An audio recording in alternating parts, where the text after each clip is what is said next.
오늘 하루도 우리 주님과 함께 우리 하나님의 은혜 가운데 살아가는 우리 예수제자교회 모든 성도들의 귀한 믿음의 삶 되시기를 바랍니다. 오늘 로마서 4장 7절 8절 말씀으로 시작하겠습니다. 제가 봉독해 올리겠습니다. 불법이 사함을 받고 죄가 가리움을 받는 사람들은 복이 있고 주께서 그 죄를 인정하지 아니하실 사람은 복이 있도다 함과 같으니라. 아멘. 사실 우리가 믿음 생활하면서 축복, 평안 뭐 이런 말들은 참 좋은 말들입니다만은 형통 이런 말은 좋은 말이죠. 근데 죄, 회개 이런 말들은 참 듣기가 불편하죠. 그럼에도 불구하고 오늘 우리가 이 죄의 문제가 이 죄라는 게 얼마나 심각한지를 이 아침에 한번 본문 말씀을 통해서 함께 나눠보도록 하겠습니다. 자, 오늘 이 7절 8절 말씀은 다윗이 지은 시에 대한 직접적 인용입니다. 이 다윗의 시는 사실은 불법을 사함받고 죄를 가리우심을 받은 자로서의 그 행복을 노래한 것이 아닙니다. 오히려 그 반대 상황을 노래한 것입니다. 즉 죄에 대해서 어찌할 수 없는 인간적 한계에 부딪힌 그 절망을 노래한 것이라고 이렇게 우리는 봐야 되는 것입니다. 그런데 바울은 왜 하필 이 다윗의 이 시를 인용했을까요? 그것은 바로 이 시가 다윗이 인간 스스로 처리할 수 없는 죄의 그 본질을 아주 정확하게 깨뚫고 알고 한 노래이기 때문에 그렇습니다. 다윗은 바세바 사건을 통해서 죄의 문제에 대해서 심각하게 고민을 많이 했습니다. 그리고 죄의 문제가 절대로 간단하지 않음을 그는 깨달은 것입니다. 자, 같은 고백이라도 이것이 다윗의 고백이라는 것이 사실 중요합니다. 왜 그렇습니까? 다윗은 우리와 같은 사람이 아니었습니다. 그는 절대 군주 시대의 왕이었습니다. 못할 일이 어디 있습니까? 나는 죄라도 능히 떨어뜨릴 수 있는 그런 왕이었습니다. 더욱이 다윗의 왕권은 어땠습니까? 빈약하지 않았습니다. 탄탄했습니다. 가히 제국이라 이름을 붙여도 손색이 없을 만큼 그의 나라는 컸습니다. 위대했습니다. 그런데 그가 오늘 이 고백을 지금 하고 있는 것입니다. 그래서 우리는 이 의미가 중요하다는 것을 다시 한번 깨닫는 것입니다. 즉 죄란 이렇게 인간에게 치명적인 것입니다. 절대 군주의 왕이라도 스스로의 힘으로 해결할 수 없을 정도로 치명적인 것입니다. 사실 다윗의 위대함이라는 것이 얼마나 많습니까? 그는 시인이었고 음악가였고 왕이었고 장군이었고 전략가였고 베드로의 말에 의하면 그는 선지자였습니다. 그 어느 하나하나에 있어서 다윗이 위대하지 않는 것이 없습니다. 하지만 바울은 그런 것에 대해서는 전혀 언급하지 않았습니다. 위대하지 않다는 말이 아닙니다. 가소평가하려고 하는 것이 아닙니다.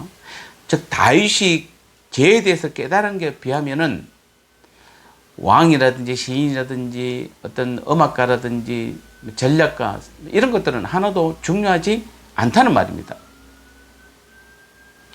지금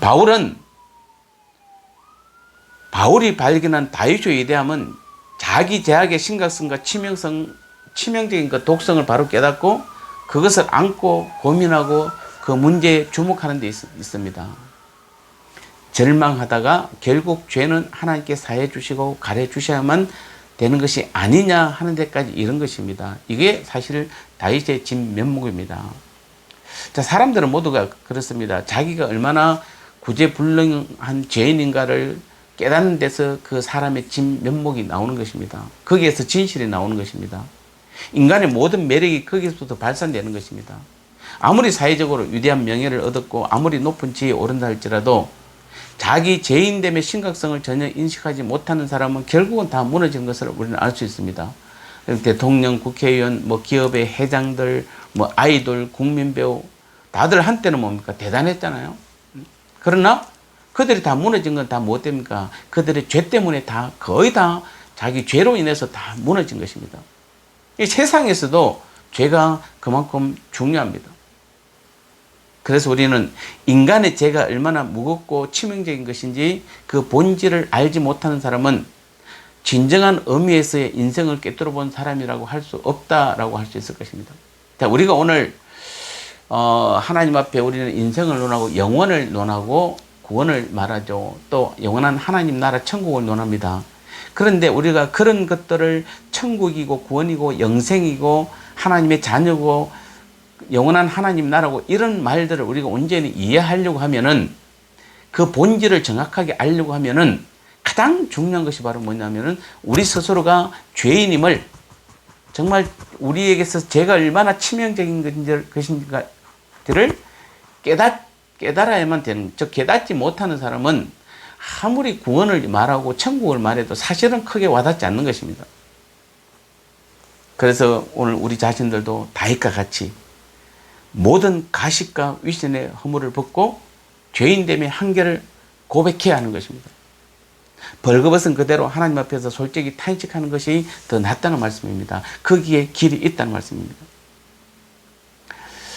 오늘 우리 성도님 가운데들도 뭐 때로는 교회 문제로, 또 가정의 문제로, 직장이나 또 뭐 여러분 사업의 문제로, 자녀의 문제로, 때로는 부모의 문제로, 뭐 여러 가지 여러분 삶에서 여러 가지 많은 문제들이 있죠. 자, 우리는 물론 우리 신앙이 그런 모든 문제를 해결하기 위해서 우리가 신앙생활을 하는 것은 아닙니다. 우리에게 가장 중요한 것은 우리는 영원한 구원이고 영원한 생명이고 영원한 하나님 나라의 백성이 되는 것입니다. 그렇지만 우리가 이 땅에서 마태복음 6장 33절이 뭡니까? 너희는 먼저 하나님 나라와 하나님의 의를 구하라, 하나님의 뜻을 구하라. 그리하면 나머지는 우리 하나님께서 다 채워주신다는 그 말을 우리가 빌린다면은 가장 중요한 것이 오늘 우리 삶에 있어서 오늘 하루도 여러분이 여러 가지 문제를 해결할 수 있는 가장 지름길은 바로 뭐냐면은 오늘도 철저히 우리 자신을 하나님 앞에 내려놓고 내가 죄인됨을 스스로 고백하는 것이에요. 여러분, 사람에게는 조금은 여러분이 뭐 약간 가려울 수는 있을 것입니다만은 다시 한번 우리는 오늘 하나님 앞에 우리의 죄악을 온전히 내려놨으면 좋겠습니다. 정말 고백했으면 좋겠습니다. 사실 우리가 죄 가운데서 가장 중요하고 가장 무겁고 가장 신속히 해결할 죄가 하나 있다면 그것은 바로 주님이 나의 주인 되심을 무시하고 내가 내 삶의 주인으로 행세했던 것입니다. 내가 그 자리에 앉아있던 것입니다. 그게 가장 중요한 해결입니다. 그것만 해결을 하고 나면, 여러분 회개하고 나면은 그 다음부터는 주님이 우리 삶의 온전한 주인이 되어 주셔서 그때부터 모든 것을 주님이 다 이끌어가세요. 주님이 다 계획하세요. 주님이 다 해결하십니다.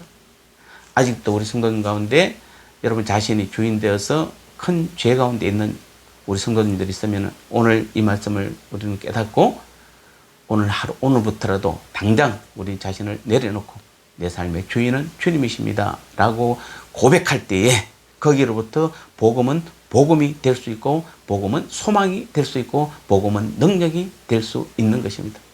오늘부터 우리 예수제자교회 모든 성도님들 다시 한번 우리가 이 믿음의 삶을 살아감으로 우리는 이제 하나님 앞에서 온전히 인정받고 하나님 보시기에 가장 아름다운 회개한 하나님의 자녀의 모습으로 설 수 있기를 주님의 이름으로 축복합니다. 기도하겠습니다.